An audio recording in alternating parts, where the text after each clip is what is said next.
अस्सलाम वालेकुम। अच्छा, कुछ लोगों की ना तिली बढ़ जाती है, तिली में वरम आ जाता है, सोजिश आ जाती है, तो तिली उनकी बढ़ जाती है, तो बहुत ज़्यादा परेशानी का बायस बनता है। तो उसके लिए एक छोटा सा नुस्खा मैं आपको बताता हूँ। सिर्फ 4 चीज़ें हैं। करना क्या है कि सबसे पहले नंबर पे आपने अजवाइन देसी लेनी है, सिर्फ 40 ग्राम।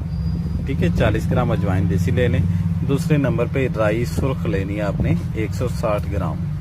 तीसरे नंबर पे ये जड़ पान आपने लेनी है, इसको फलंजा भी कहते हैं, ये आपने लेना है 40 ग्राम। चौथे नंबर पे ये है जमाल कोटा, सिर्फ 2 ग्राम लेना है। ये जरा ख्याल करें, ये थोड़ा तेज होता है तो सिर्फ 2 ग्राम, इससे ज्यादा नहीं होना चाहिए। तो ये 4 चीजों का नुस्खा है। आपने क्या करना है कि इन चारों चीजों को पिसवा लें। पिसवाने के बाद 500 मिलीग्राम के कैप्सूल भर लें।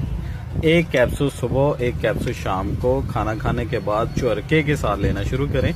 आप देखेंगे सिर्फ 1 महीने के इस्तेमाल से जो तिली का जो साइज बढ़ा हुआ है वो इंशाल्लाह नॉर्मल होना 8 से 10 दिनों में फर्क पड़ना शुरू हो जाएगा। 1 महीना मुसलसल इस्तेमाल कर लें, इंशाल्लाह आपका मसला हल हो जाएगा।